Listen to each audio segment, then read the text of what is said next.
இன்றைக்கி நம்ம energy balance பற்றி படிப்போம். எனர்ஜி பேலன்ஸ்னால் என்ன?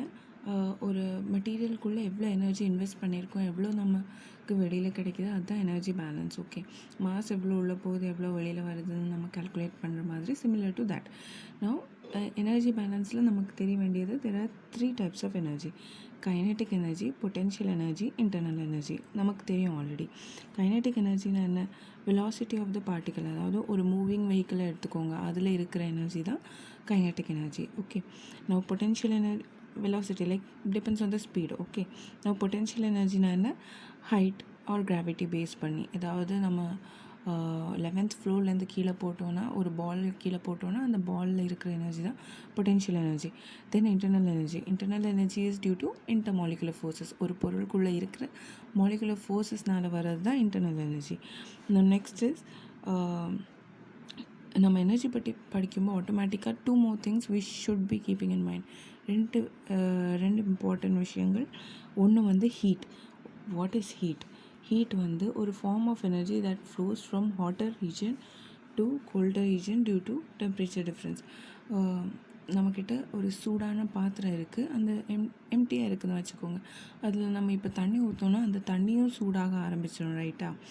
இல்லை நீங்கள் பல வாட்டி பார்த்துருப்பீங்க, நம்ம ஏதாவது இப்போ பால் வச்சுருக்கோம் ஸ்டவ்வில். ஓகே, பால் பொங்கி வந்தாச்சு, நம்ம பால் எடுத்துட்டோம் வெளியில். ஸ்டவ் இப்போவும் சூடாக இருக்கும். அந்த சூடை யூட்டிலைஸ் பண்ணுறதுக்கு நம்ம வீட்டில் உள்ள இல்லத்தரசிகள் எல்லாருமே இன்னொரு பாத்திரம் எடுத்து வச்சுப்பாங்க. ஸோ அது ஆட்டோமேட்டிக்காக ஹீட் ஆகிடும்னு, ஸ்டவ் கேஸ் வேஸ்ட் ஆகக்கூடாதுன்னு. அந்த மாதிரியெல்லாம் that heat gets transferred. Okay, அந்த மாதிரி ஒரு ட்ரான்ஸ்ஃபர் பண்ணுற எனர்ஜி தான் heat. So form of energy that flows from hotter region to colder region. Hotter to colder, that is heat. Now work.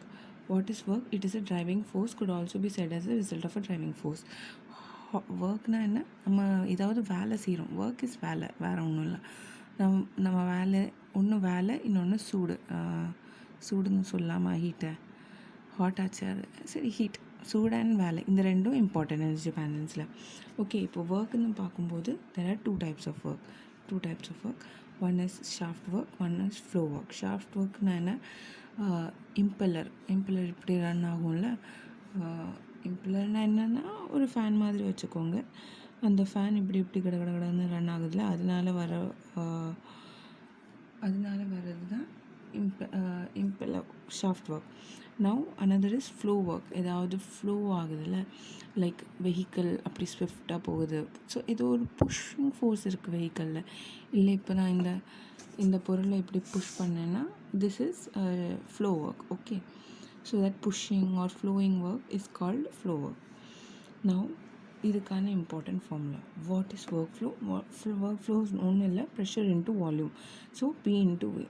Work flow is pressure into volume. Okay, நான் தெர்மோடைனமிக்ஸில் 2 type of properties இருக்குது: intensive and extensive. So what is intensive and extensive? Intensive வந்து depends on the material mass balance inside the system.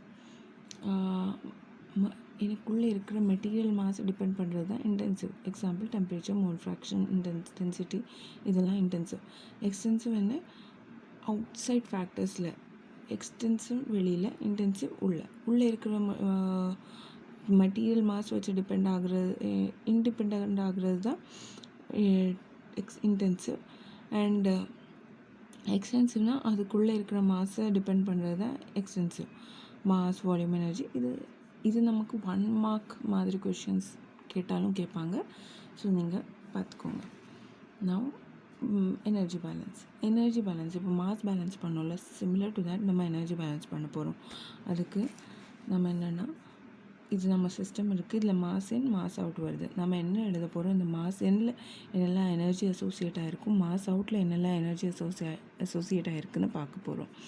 Now சிஸ்டமில் நம்ம ஏதோ ஒர்க்கும் பண்ணுறோம், work பண்ணி ஏதோ ஹீட் ஜென்ரேட் ஆகுது. ஸோ இதெல்லாம் நம்ம கணக்கு எடுத்துக்கணும். ஸோ நம்ம எப்படி எழுத போகிறோம்னா, எம்ஐனா மாஸ் இன், அதோட அசோசியேட்டட் எனர்ஜியை மல்டிப்ளை பண்ணுறேன், minus mass out associated energy, minus Q is nothing but the heat going out plus work done. Okay, work done plus so இதெல்லாம் வெளியில் போதும் அது மைனஸில், இதெல்லாம் உள்ளேயோ on it work on it, அதனால ப்ளஸ்ஸு. நான் மாஸ் இன்ட்டு எனர்ஜி எப்படி எழுதுகிறோம்?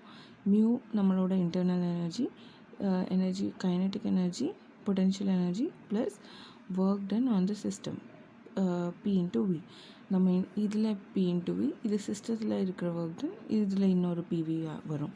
ஸோ அந்த மாதிரி மாஸ் இன் மாஸ் அவுட்டுக்கு வந்தாச்சு. இதெல்லாம் சேர்ந்தால் நமக்கு எனர்ஜி பேலன்ஸ் கிடைக்கும். Okay, energy accumulated.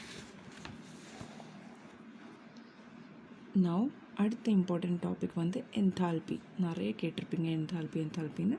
என்தால்பினா என்ன? ஒன்றும் இல்லை, but mu plus PV, internal energy plus work done is enthalpy.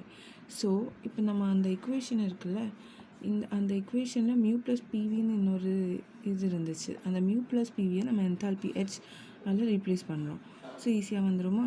Now usually நம்ம எனர்ஜி பேலன்ஸ் பற்றி படிக்கும்போது கைனட்டிக் எனர்ஜி, பொட்டென்ஷியல் எனர்ஜி பற்றி அவ்வளோவா கண்டுக்கக்கூடாது. அதெல்லாம் நமக்கு சிலபஸில் இப்போது இம்பார்ட்டன்ட் இல்லை. ஸோ நம்ம அந்த ரெண்டையும் நெக்லிஜிபிளாக எடுத்துக்கிட்டால் இது 0 வந்துடும். So our formula will become MIHI minus MIM mouse out H out enthalpy out minus Q plus WS is equal to delta I. Now ஒரு ஸ்டெடி ஸ்டேட்டில் இந்த பேலன்ஸ் எனர்ஜி பேலன்ஸ் வந்து 0 இருக்கும். Steady state like no energy will get accumulated. எவ்வளோ உள்ள போகுதோ அவ்வளோ வெளியில் வந்துடும். So MIHI minus MOHO minus Q plus WS is equal to 0. அதுவே இப்போ நமக்கு டயபெட்டிக் ப்ராசஸ்னால் என்ன? ஒரு எந்த ஹீட்டும் பாஸ் ஆகாது, உள்ளேயும் போகாது வெளியிலையும் வராது. அப்படின்னா ஹீட் உள்ளே போகாதுன்னா Q is equal to 0, right? So Q is equal to 0 மாஸின். அந்த சுச்சுவேஷனில் நம்ம ஈக்குவேஷன் வந்து MIHI minus MOHO plus WS is equal to 0. Now இது டயபெட்டிக்கு நம்ம ஸ்டெடி ஸ்டேட்டுக்கு பேலன்ஸ் பார்த்தாச்சு. நவ் என்தால்பி பற்றி, enthalpy depends on four properties. 4 பொருட்களை டிபெண்ட் பண்ணி என்தால்பி இருக்கும். இதெல்லாம் சேஞ்ச் ஆனால் என்தால்பியும் சேஞ்ச் ஆகிற மாதிரி. ஸோ அதில் என்னெல்லாம் வரும்? It depends on temperature. Okay, H is equal to mCpT. இதுதான் அது related formula. Mass, Cp heat capacity and T is temperature difference. So enthalpy depends on temperature. அடுத்து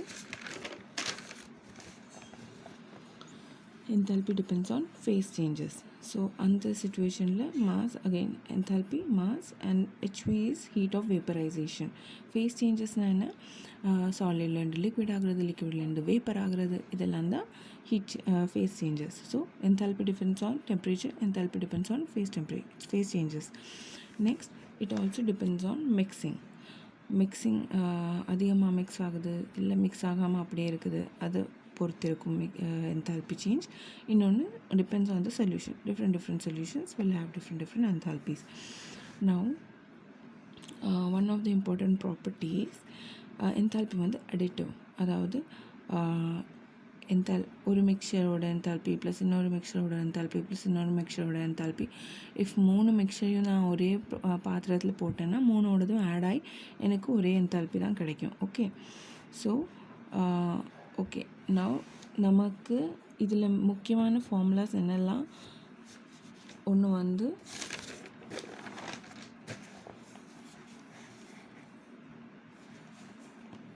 இது important, MIHI minus MOHO minus Q plus WS. இன்னொன்று depending on steady ஸ்டேட்டாக இல்லை டயபெட்டிக்காக, அது வச்சு இது depend ஆகும். ஸோ இது ஈஸியில் உங்களுக்கு வந்துடும். Second formula will be H is equal to mCpt. இதில் சிபியோட வேல்யூ அவங்க தந்துடுவாங்க. Okay, so don't worry. mCpt. இன்னொன்று m del HV. Enthalpy is equal to MHV, enthalpy is equal to mCpt, and that heat formula. இந்த 3 ஃபார்முலாயும் நல்லா ஞாபகம் வச்சுக்கோங்க. இது related some நம்ம அடுத்த வீடியோவில் பார்த்துக்கலாம். Okay, by.